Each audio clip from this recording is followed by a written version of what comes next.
Hi, ಎಲ್ಲರಿಗೂ ಕಥಾಕಣಜ YouTube ಚಾನಲ್ಗೆ ಆತ್ಮೀಯವಾದ ಸ್ವಾಗತ. ನಾನಿವತ್ತು ಸರ್ವಮಂಗಳ ಮಾಂಗಲ್ಯ ಕಥೆಯ 34ನೇ ಎಪಿಸೋಡ್ನ ಜೊತೆ ನಿಮ್ಮ ಮುಂದೆ ಬಂದಿದ್ದೇನೆ.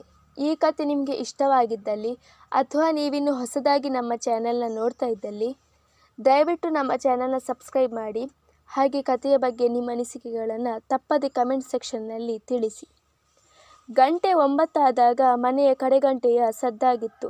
ಡೈನಿಂಗ್ ಟೇಬಲ್ ಮೇಲೆ ತಲೆ ಇಟ್ಟು ಹಾಗೆ ನಿದ್ದೆಗೆ ಜಾರಿದ ಧಾರಿಣಿ ಕಡೆಗಂಟೆಯ ಸದ್ದಾದಾಗ ತಕ್ಷಣ ಎಚ್ಚೆತ್ತುಕೊಂಡು ಬಾಗಿಲು ತೆರೆದಳು. ಅವಳ ಮುಂದೆ ನಿಂತಿದ್ದನು ಪ್ರಣವ್. ಅವನನ್ನು ಕಂಡು ಧಾರಿಣಿ ದಾರಿಯಿಂದ ಸರಿದಳು. ಅವಳನ್ನು ಕಂಡು ಕಾಣದಂತೆ ಮಾಡಿದವನು ನೇರವಾಗಿ ಒಳಗಡೆ ಇಟ್ಟನು. ಊಟ ಬಡಿಸ್ತೀನಿ, ಫ್ರೆಶ್ ಅಪ್ ಆಗಿ ಬನ್ನಿ ಎಂದವಳು ತಟ್ಟೆ ಹಾಕಲು ಮುಂದಾದರೆ ಕೈಕಾಲು ಮುಖ ತೊಳೆದು ಬಂದವನು ಚೇರ್ ಎಳೆದು ಕೂತನು. ಅವನ ತಟ್ಟೆಗೆ ಅನ್ನ ಸಾಂಬಾರ್ ಪಲ್ಯ ಬಡಿಸಿ ಅವನ ಪಕ್ಕವೇ ನಿಂತಳು. ಅವಳತ್ತ ನೋಡದೆಯೇ ಊಟ ಮಾಡಿದನು ಹುಡುಗ. ಬಾಯಿ ಮಾತಿಗೂ ಒಂದು ಸಲವೂ ಅವಳ ಬಳಿ ನೀನು ಊಟ ಮಾಡಿದೆಯೇ ಎಂದು ಕೇಳಲೂ ಇಲ್ಲ. ಅದರಿಂದ ಅವಳಿಗೇನು ಬೇಸರವಾಗಲಿಲ್ಲ. ಅವರಿಬ್ಬರ ನಡುವೆ ಪರಸ್ಪರ ಪ್ರೀತಿ ಇದ್ದರೆ ತಾನೇ ಬೇಸರಿಸುವುದಕ್ಕೆ. ಇನ್ನೊಂದು ಸ್ವಲ್ಪ ಬಡಿಸ್ಲಾ ಕೇಳಿದವಳಿಗೆ ಸಾಕು ಎಂಬಂತೆ ಕೈ ಅಡ್ಡ ಹಿಡಿದವನು ಊಟ ಮುಗಿಸಿ ತಟ್ಟೆಯಲ್ಲೇ ಕೈ ತೊಳೆದು ಅವಳತ್ತ ಒಂದು ಬಾರಿ ನೋಡಿದನು. ಅವನ ನೋಟದಲ್ಲಿ ನೋಟ ಬೆರೆಸಲಾಗದೆ ಎತ್ತಲು ನೋಡುತ್ತಾ ನಿಂತಳು ಧಾರಿಣಿ. ಮನೆಯವರದ್ದು ಊಟ ಆಯ್ತಾ ಕೇಳಿದವನಿಗೆ ಗಮ್ಯ ಈಗಾಗಲೇ ಪ್ರೀತಿಸಿದವನ ಜೊತೆ ಹೇಳದೆ ಕೇಳದೆ ಮದುವೆ ಆಗಿರುವ ವಿಷಯ ತಿಳಿದೇ ಇದೆ. ಇಲ್ಲ, ಅವರ್ಯಾರು ಊಟ ಮಾಡಲಿಲ್ಲ, ಎಲ್ಲರೂ ಆಗಲೇ ಮಲಗಿದ್ದಾರೆ ಹೇಳಿದಳು ಮೇಲುಧ್ವನಿಯಲ್ಲಿ. ಮತ್ತೆ ನೀನ್ಯಾಕೆ ಇನ್ನೂ ಎದ್ದಿದ್ದೀಯಾ, ಹೋಗಿ ಬಿತ್ಕೊಳ್ಳೋದಲ್ಲ ಕೇಳಿದನು ಅದೇ ಗಡಸು ಧ್ವನಿಯಲ್ಲಿ. ಸೌಜನ್ಯದಿಂದ ಮಾತಾಡೋದಕ್ಕೆ ಬರೋದೇ ಇಲ್ವೇನು ಇವರಿಗೆ ಎಂದು ಮನದಲ್ಲೇ ಹಲುಬಿಗೊಂಡವಳು. ಇಲ್ಲ, ನೀವಿನ್ನೂ ಬಂದಿರಲಿಲ್ವಲ್ಲ ಅದಕ್ಕೆ ಎಂದವಳ ಧ್ವನಿ ಕೊನೆಯಲ್ಲಿ ಕ್ಷೀಣಿಸಿತು. ಅದಕ್ಕೆ ಎಂದು ಅವಳನ್ನೇ ಹುಬ್ಬು ಬೆಸೆದು ಪ್ರಶ್ನಾರ್ಥಕವಾಗಿ ನೋಡಿದವನು ಸರಿ, ನೀನು ಊಟ ಮಾಡಿದ್ಯಾ ಕೇಳಿದನು. ಇಲ್ಲ ಎಂಬಂತೆ ತಲೆ ಅಲ್ಲಾಡಿಸಿದಳು ಧಾರಿಣಿ. ಉಡಾಫೆಯಿಂದ ಕಣ್ಣನ್ನೊಮ್ಮೆ ತೇಲಿಸಿದವನು ಇನ್ನೂ ಯಾವ ಕಾಲದಲ್ಲಿ ಇದ್ದೀಯ ನೀನು? ಗಂಡಂದು ಊಟ ಆಗಲಿ, ಆಮೇಲೆ ಅವನದ್ದೇ ತಟ್ಟೆನಲ್ಲಿ ನಾನು ಊಟ ಮಾಡ್ತೀನಿ ಅಂತ ಹೇಳಿ ಶಾಸ್ತ್ರ ಸಂಪ್ರದಾಯನ ಫಾಲೋ ಮಾಡೋಕ್ಕೆ ಇದೇನು ಸೀರಿಯಲ್ ಅಲ್ಲ. ಹೋಗಿ ಊಟ ಮಾಡು, ಇಲ್ಲಾಂದರೆ ಗ್ಯಾಸ್ಟ್ರಿಕ್ ಆಗುತ್ತೆ ಎಂದವನು ತಟ್ಟೆಯನ್ನು ಅಲ್ಲೇ ಬಿಟ್ಟು ಎದ್ದನು. ಅದ್ಯಾವಾಗ ಉದ್ಧಾರ ಆಗ್ತಿರೋ ನೀವೆಲ್ಲ? ಸುಮ್ಮನೆ ಉಪ್ಪಿಸರ್ ರಕ್ತ ಕಣ್ಣೀರು ಸಿನಿಮಾದಲ್ಲಿ ಹೇಳಿಲ್ಲ ನಮ್ಮ ಜನಗಳು ಯಾವತ್ತೂ ಉದ್ಧಾರ ಆಗಲ್ಲ ಅಂತ. ಈ ರೀತಿ ಆಡೋದಕ್ಕೇನೆ ಅವಳು ಹೇಳಿರೋದು ಎಂದು ಗೊಣಗಿಕೊಂಡು ತನ್ನ ಕೋಣೆಯತ್ತ ಮುಖ ಮಾಡಿದನು ಪ್ರಣವ್. ಅವನ ಮಾತು ಕೇಳಿ ಅವಳಿಗೆ ನಗು ಬಂದು ಬಿಟ್ಟಿತು. ಅವನ ಮಾತುಗಳನ್ನು ನೆನಪಿಸಿಕೊಂಡು ನಕ್ಕವಳು ಕ್ಷಣ ಮಾತ್ರದಲ್ಲೇ ಗಂಭೀರ ಮುಖಭಾವವನ್ನು ಹೊದ್ದುಕೊಂಡು ಅವನು ಬಿಟ್ಟು ಹೋದ ಎಂಜಲು ತಟ್ಟೆಯನ್ನು ತೊಳೆದಿಟ್ಟು ಕೋಣೆಗೆ ಬಂದಳು. ಅವಳು ಬರುವ ಹೊತ್ತಿಗೆ ಹಾಸಿಗೆ ಸಿದ್ಧಪಡಿಸುತ್ತಿದ್ದನು ಪ್ರಣವ್. ಅವನನ್ನು ಕಂಡು ತನ್ನ ಚಾಪೆಯನ್ನು ಎತ್ತಿಕೊಂಡು ನೆಲದ ಮೇಲೆ ಹಾಸಿ ಮೈ ಚೆಲ್ಲಿದಳು. ಆದರೆ ನಿದ್ದೆ ದೂರದ ಮಾತೇ ಸರಿ. ಮನೆಯಲ್ಲಿ ಬಿಗುಡಾಯಿಸಿಕೊಂಡಿರುವ ವಾತಾವರಣ, ಮನೆಯವರ ಹದಗೆಟ್ಟಿರುವ ಮನಸ್ಥಿತಿ, ಜೊತೆಗೆ ಅವನಿಗೆ ಗಮ್ಯಾಳ ವಿಷಯ ತಿಳಿದಿದೆಯೋ ಇಲ್ಲವೋ, ನಾನು ಹೇಳಲು ಬೇಡವೋ ಎಂಬ ದಿಗಿಲು. ಕೊನೆಗೂ ಗಟ್ಟಿ ಮನಸ್ಸು ಮಾಡಿ ಧೈರ್ಯ ತಂದುಕೊಂಡವಳು ನಾನು ನಿಮ್ಮ ಹತ್ರ ಒಂದು ಗಂಭೀರವಾದ ವಿಷಯ ಹೇಳಬೇಕಿತ್ತು ಎಂದಳು. ತಕ್ಷಣ ಅವಳತ್ತ ನೋಡಿದವನು ನೀನು ಯಾವ ವಿಷಯದ ಬಗ್ಗೆ ಹೇಳೋದಕ್ಕೆ ಹೊರಟಿದ್ದೀಯ ಅನ್ನೋದು ನನಗೆ ಈಗಾಗಲೇ ಗೊತ್ತಾಗಿದೆ ಎಂದನು. ಅಚ್ಚರಿಯಿಂದ ಅವನತ್ತ ಮುಖ ಮಾಡಿದಳು. ಗಮ್ಯ ತನವನ್ನು ಹುಡುಗನ ಜೊತೆ ಓಡೋಗಿ ಮದುವೆ ಆಗಿರೋದ್ರ ಬಗ್ಗೆ ತಾನೇ ನೀನು ಹೇಳೋದಕ್ಕೆ ಬರ್ತಾ ಇರೋದು ಕೇಳಿದನು ಅವಳನ್ನೇ ನೋಡುತ್ತಾ. ಹೌದು ಎಂಬಂತೆ ತಲೆ ಅಲ್ಲಾಡಿಸಿದವಳಿಗೆ ಅಚ್ಚರಿಯ ಜೊತೆಗೆ ಅನುಮಾನವೂ ಬಂದಿತ್ತು. ಇಷ್ಟು ದೊಡ್ಡ ವಿಷಯವನ್ನು ಇಷ್ಟೊಂದು ತಣ್ಣಗೆ ಹೇಳುತ್ತಿರುವನಲ್ಲ. ಅವಳ ಮುಖಭಾವವನ್ನು ಕಂಡವನು ಮಲಗಲು ಮುಂದಾದನು. ನಿಮಗೆ ಗಮ್ಯವರು ತೆಗೊಂಡ ನಿರ್ಧಾರದ ಮೇಲೆ ಕೋಪ ಬರ್ತಾ ಇಲ್ವಾ? ಮನೆಯವರ ಪ್ರೀತಿಗೆ ಅವಳು ಮೋಸ ಮಾಡಿ ಹೋದ್ರು ಅಂತ ಅನ್ನಿಸ್ತಿಲ್ವಾ ಕೇಳಿದಳು ಮಲಗಿದ್ದಲ್ಲಿಂದಲೇ. ಅವನ ಉತ್ತರ ಏನಿರಬಹುದು ಎಂಬ ಕಾತುರ ಅವಳಿಗೆ. ಕೋಪನ? ಯಾಕೆ? ನಿಜ ಹೇಳಬೇಕು ಅಂದರೆ ಅವಳ ಧೈರ್ಯನ ನೋಡಿ ನನಗೆ ಪ್ರೌಡ್ ಫೀಲ್ ಆಯಿತು. ಅರೇಂಜ್ ಮ್ಯಾರೇಜ್ ಆದರೆ ಮದುವೆ ಸ್ವರ್ಗದಲ್ಲಿ ಮೊದಲೇ ನಿಶ್ಚಯ ಆಗಿರುತ್ತೆ. ಅದು ಆ ದೇವರೇ ಹಾಕಿದ ಗಂಟು ನಂಟು ಅಂತ ಕಂತೆಗಟ್ಟಲೆ ಮಾತಾಡೋ ಮನೆಯವರು ಒಪ್ಪಿಗೆ ಇಲ್ಲದೆ ಲವ್ ಮ್ಯಾರೇಜ್ ಆದಾಗ ಯಾಕೆ ಹೀಗೆ ಉರಿದು ಬೀಳ್ತಾರೋ? ಅವಳು ಹೇಳೋ ಪ್ರಕಾರ ಮದುವೆ ಅನ್ನೋದು ಸ್ವರ್ಗದಲ್ಲೇ ನಿಶ್ಚಯ ಆಗಿರುತ್ತೆ ಅನ್ನೋದಾದರೆ ಲವ್ ಮ್ಯಾರೇಜ್ ಕೂಡ ಹಾಗೇನೆ ಯಾಕೆ ಆಗಿರಬಾರ್ದು ಎಂದು ಮಾರ್ಮಿಕವಾಗಿ ಕೇಳಿದವನು ತನ್ನ ಮಾತನ್ನು ಬದಲಾಯಿಸುತ್ತಾ ಅವರಿಬ್ಬರು ಒಬ್ಬರನ್ನ ಒಬ್ಬರು ಲವ್ ಮಾಡ್ತಾಯಿದ್ರು, ಅದಕ್ಕೆ ಮದುವೆ ಆದರು, ಇದರಲ್ಲೇನು ತಪ್ಪಿದೆ? ಮದುವೆ ಅವರವರ ಇಷ್ಟ. ಮನೆಯವರ ಪ್ರೀತಿಗೆ ಮೋಸ ಆಗುತ್ತೆ ಅಂತ ಹೇಳ್ಕೊಂಡು ಕೂತ್ರೆ ಅವಳು ಅವಳ ಪ್ರೀತಿಗೆ ಮೋಸ ಮಾಡಿ ಜೀವನ ಪರ್ಯಂತ ನಮ್ಮ ಹಾಗೇನೆ ನರಕ ಅನುಭವಿಸಬೇಕಾಗಿತ್ತು. ಆ ರೀತಿ ನೋಡೋದಾದರೆ ನನಗೆ ಅವಳ ವಿಷಯ ಕೇಳಿ ತುಂಬ ಖುಷಿಯಾಯಿತು. ಮನೆಯವರ ಒತ್ತಾಯಕ್ಕೆ ಮಣಿದು ಎಲ್ಲಿ ನಮ್ಮ ಥರನೇ ಜೀವನನ ಹಾಳು ಮಾಡಿಕೊಂಡು ಬಿಡ್ತಾಳು ಅಂತ ತುಂಬ ಭಯಪಟ್ಟಿದ್ದೆ.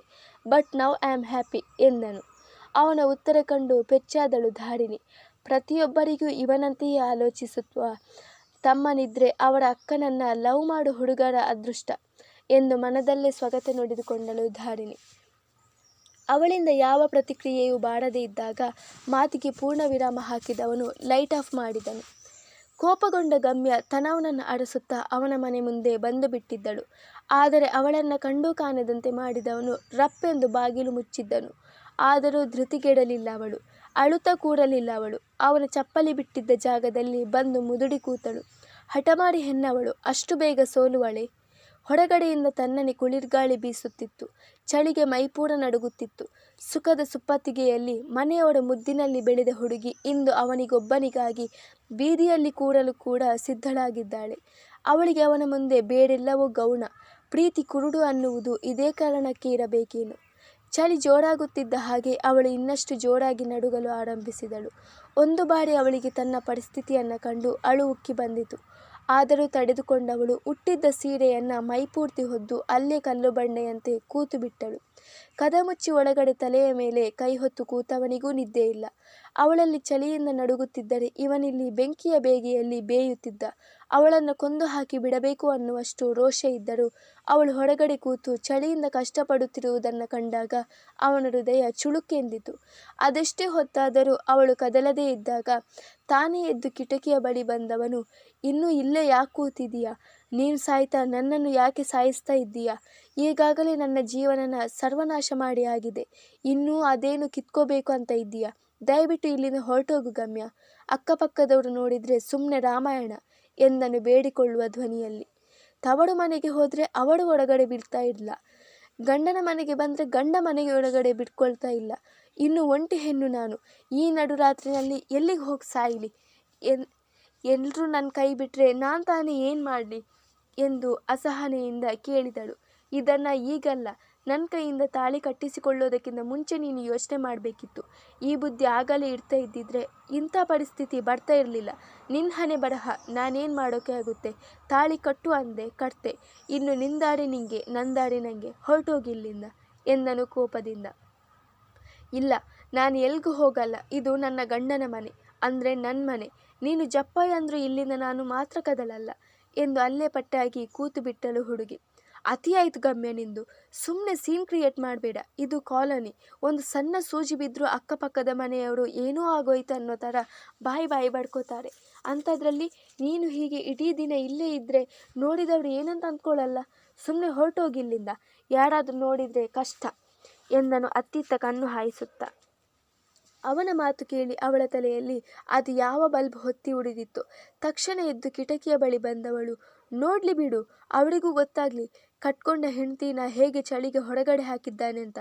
ನಿನ್ನ ಅಸಲಿ ಎತ್ತು ಅವಳ ಮುಂದೆ ಬಯಲಾಗಲಿ.